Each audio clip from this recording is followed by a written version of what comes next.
আসসালামু আলাইকুম। আমি পদ্মজা, পর্ব ৩৭ লিখেছেন ইলমা বেহরোজ। মদন কিছুতেই যাচ্ছে না, আর পদ্মজা অন্দরমহলের ভেতর ঢুকতে চাইছে না। সে বারবার বলছে, আমি একটু হাঁটবো এদিকে, আপনি যান। রাতের বেলা একলা থাকবেন, আমার কাম আপনারে দেইহা রাহা। এদিকে তো আলো জ্বলছে, ওইদিকেও আসবেন এখন, আপনি যান। আর আপনার পা তো কাদামাখা, বেশিক্ষণ এইভাবে না থেকে ধুয়ে আসুন। মদন পায়ের দিকে তাকালো, লুঙ্গি হাঁটু অবধি তুলে বেঁধে রাখা। সে হেসে বলল, আইসা, তাইলে আমি ধুয়ে আইতেছি।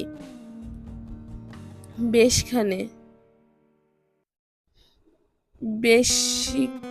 বেশিক্ষণ লাগবে না। আচ্ছা আসুন। মদন চলে যেতে পদ্মজা ফুঁস করে নিঃশ্বাস ফেলল। গলার মধ্যে যেন কাঁটা বেঁধেছিলেন।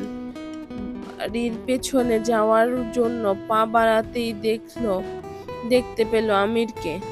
আমির আলগা ঘর পেরিয়ে এদিকে আসছে।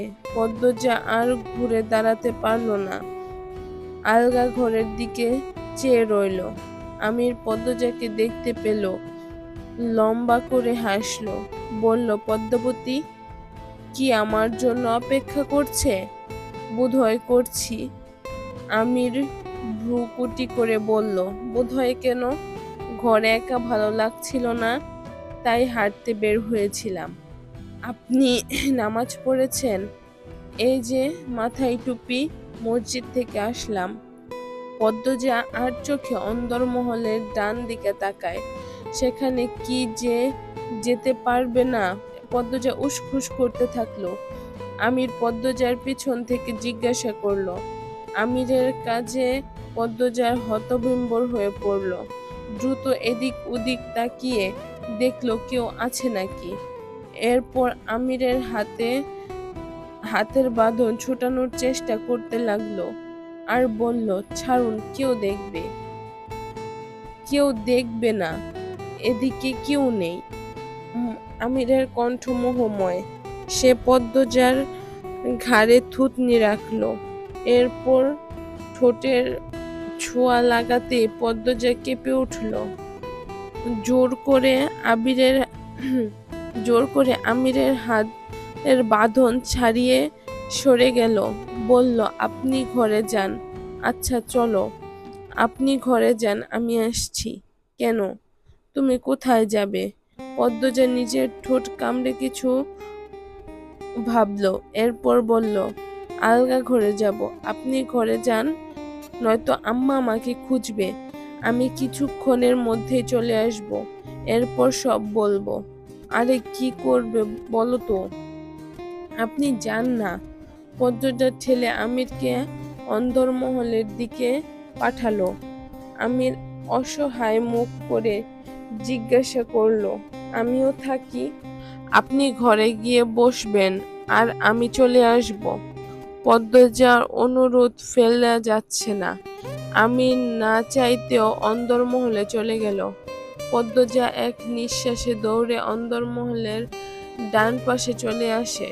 সঙ্গে সঙ্গে রানীর মুখোমুখি হয়। রানী ও পদ্মজার একসাথে কেঁপে উঠল। দুইজন অপ্রস্তুত হয়ে পড়ে। রানী আগে কথা বলল, রাইতের বেলা এইখানে ছুটতাছো কেন?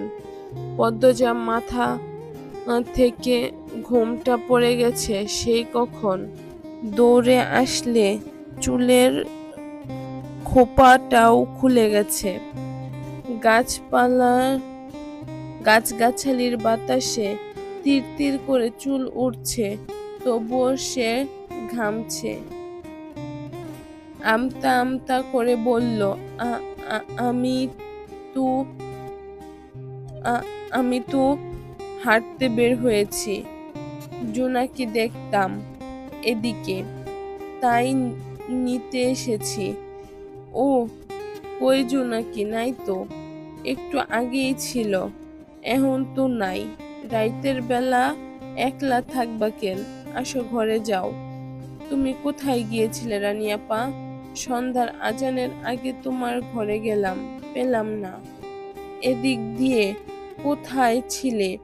কিন্তু এদিকে তো ঝোপঝাড় জঙ্গল। পদ্মজার প্রশ্নে রানীর মুখ রক্তিম হয়ে উঠল, কেমন অস্বাভাবিক হয়ে ওঠে মুখ। সে অপ্রস্তুত হয়ে হাসল। কি বলবে খুঁজছে যে তা স্পষ্ট বোঝা যাচ্ছে। পদ্মজা অপেক্ষা করছে রানী কি বলে শোনার জন্য। পদ্মজা ডাকলো, আপা। আরে আমি ঔষধ খুঁজতে এসেছিলাম। কি ঔষধ? তুমি চিনবে না, আসো বাড়ি যাই। মেলা রাত হয়ে গেছে। রানী পদ্মজাকে রেখে এগোতে থাকলো। এটাকে পালিয়ে যাওয়া বলে। পদ্মজা আর থেমে কি করবে? সেও রানীর পিছু পিছু অন্দরমহলে ঢুকে আসে। ঘরে ঢুকতেই আমির হামলা করে। এবার কাহিনী কি বলো তো? বিশ্বাস করবেন? তোমার কথা বিশ্বাস করব না এ হয়? রানী আপা প্রায় জঙ্গলের ভেতর যায়। আমি জানালা থেকে দেখি উনি এমন ভাবে যায় যেন চুরি করতে যাচ্ছে। আমি শুনে অবাক হলো।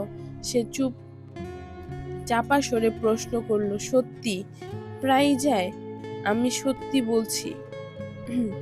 আমি চিন্তিত হয়ে কিছু ভাবলো। কপালের চামড়া কুঁচকে গেছে। গভীর ভাবনায় বিভোর সে। পদ্মজা বলল, আমি আজ অনুসরণ করে জঙ্গল অবধি গিয়েছিলাম। মদন ভাইয়ের জন্য ভেতরে ঢুকতে পারিনি। এরপর আপনি এলেন। পরে আবার যেতে চেয়েছি, কিন্তু ততক্ষণে রানী আপা চলে এসেছে। সরাসরি প্রশ্ন করেছি কেন জঙ্গলে গিয়েছিল। বলল ঔষধ আনতে। মানে কোনো ঔষধি পাতা। কিন্তু আমার বিশ্বাস হয়নি। প্রায় কেন কেউ ঔষধি পাতা আনতে যাবে, আবার ভোরে আর রাতে? পদ্মজা একদমে কথাগুলো বলল। আমির বলল, আব্বাকে বলতে হবে, আগে শুনুন। বলো। এখন কাউকে বলবেন না। বলা উচিত, ব্যাপারটা জটিল মনে হবে। আমার আগে বের করি কি হয়েছে, কি করতে হয়। এরপর নিজেরা সমাধান করলে করব, নয়তো বড়দের বলবো। যদিও আমরা নিশ্চিত না কোনো সমস্যা আছে। অবশ্য সমস্যা আছে, তুমি জানো। ওদিকে কোনো মহিলা ভুলেও যায় না, যেতে চায় না ভয়ে। সেখানে রানী যায়, বড় কোনো কারণ আছে। আমরা বের করি সেটা কিভাবে? আমার মনে হচ্ছে আবার যাবে, কাল পরশুর মধ্যে।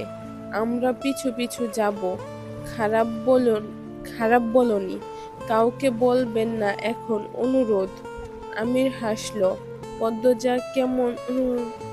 পদ্মজার কোমর পেছন থেকে জড়িয়ে ধরে বলল, বলবো না। আপনি কারণে অকারণে ছোঁয়ার বাহানা খোঁজেন। এতে পাপ তো নেই। খাওয়ার সময় হয়েছে, চলুন। ঠিক সময় না গেলে আম্মা চিল্লাবেন।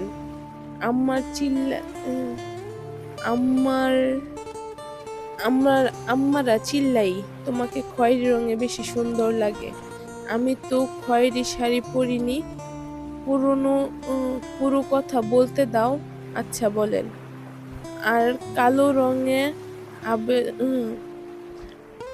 কালো রঙে আবেদনময়ী লাগে, আকর্ষণীয়। আমির ফিসফিসিয়ে কথাটা বলল। পদ্মজার কানে ঘাড়ে আমিরের নিঃশ্বাসের ছাপটি পড়ল। সে ঘুরে আমিরের দিকে তাকায়, আবার চোখ সরিয়ে নিয়ে বলল, আপনি সব সময় আকর্ষণীয়। আমির হই হই করে উঠল, সত্যি? কতদিন পর একটা প্রশংসা করলে। আল্লাহ, পদ্মজা মৃদু আওয়াজ করে হাসলো, বলল, প্রশংসা শুনতে খুব ভালোবাসেন? অবশ্যই, তবে বউয়ের প্রশংসা করতে আরো বেশি ভালোবাসি। আমির আরো শক্ত করে পদ্মজার কোমর আঁকড়ে ধরে। পদ্মজা আমিরের 2 হাত ধরে বলল, আপনি সব সময় এত শক্ত করে কেন ধরেন? গায়ের জোর দেখান কেন? ভালো লাগে না? মোটেও না, আদর করে ধরবেন। আমির হাতের বাঁধন কোমল করে দিয়ে বলল, লজ্জার ছিটেফোঁটা গিলে ফেলেছ দেখছি। বিয়ের এতদিন পরও কি কোনো মানুষ লজ্জা পায়? আমাকে দেখবেন, আমি এত ভং ধরতে পারবো না। কি ঝাঁজ কথায়! এবার ছাড়ুন, ইচ্ছে করছে না। আবার শক্ত করে ধরেছেন। যদি দৌড়ে পালাও, পালিয়ে আর যাব কতটুকু? আমির পদ্মজাকে নিজের দিকে ফিরিয়ে এক হাতে কোমর চেপে ধরে। এরপর লতিফা হুড়মুড়িয়ে ঘরে ঢুকে। পদ্মজা আমির দুজন দুই দিকে ছিটকে যায়। আমির ধমকে উঠল, লুতু, কতবার বলেছি না বলে ঘরে ঢুকবি না? আমাদের তো নতুন বিয়ে হয়েছে নাকি? পদ্মজা খেয়াল করে আমির কথাগুলো রেগে বলার চেষ্টা করলেও রাগের মতো হয়নি। পদ্মজার হাসি পেল।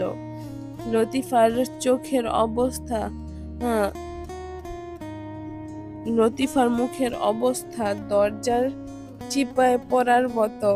সে আমিরকে ভীষণ ভয় পায়। কাচুমাচু হয়ে বলল, খালাম্মা খাইতে যাইতে কইছে। আজকে এই পর্যন্তই। সবাই ভালো থাকবেন, সুস্থ থাকবেন। আল্লাহ হাফেজ।